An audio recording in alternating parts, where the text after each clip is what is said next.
There are moments in life that change everything.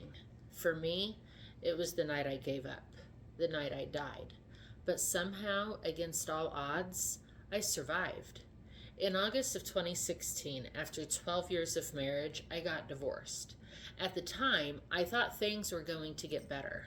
But instead, I found myself in two on again, off again relationships. I was lying, cheating. It made me insane. Fast forward to September 24th of 2017. I was riding in a truck with my best friend, who happened to be one of the guys I was seeing, when something inside of me snapped.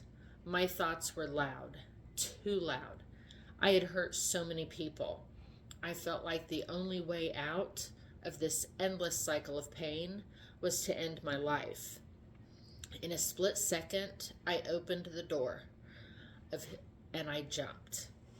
The impact was brutal, but I didn't die, at least not right away. I remember thinking, why didn't it work? Then everything went black. When I woke up, I was in the hospital.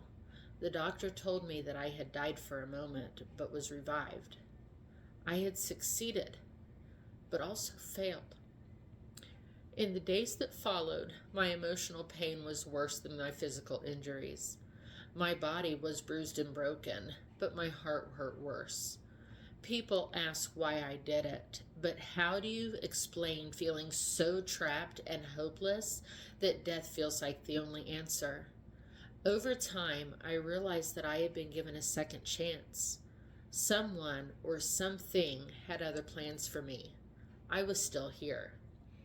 After leaving the hospital, my family had an intervention. They convinced me to enter a mental health facility.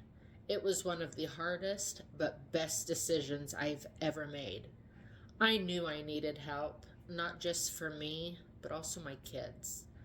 I had to learn how to cope, how to rebuild the broken pieces of my life. It was a long and difficult process, but it was necessary. One person who never left my side was my best friend. The same person who had been there with me the night that I jumped. He visited me in the facility, and I could see the pain in his eyes. He told me how scared he was that night and how he wasn't sure if I would make it. But he didn't give up on me, even when I had given up on myself. Eventually, he became my husband. That night, September 24th, 2017, wasn't my end. Yes, I nearly lost everything by jumping, but that decision also became the turning point of my life. Today, I am using my second chance to live, to be a wife, a mother, a grandmother, and a successful entrepreneur. I've learned that I am not defined by my mistakes, but how I choose to rise after them. My story wasn't over yet. My greatest risk, the moment I jumped, became my greatest awakening, the decision to live.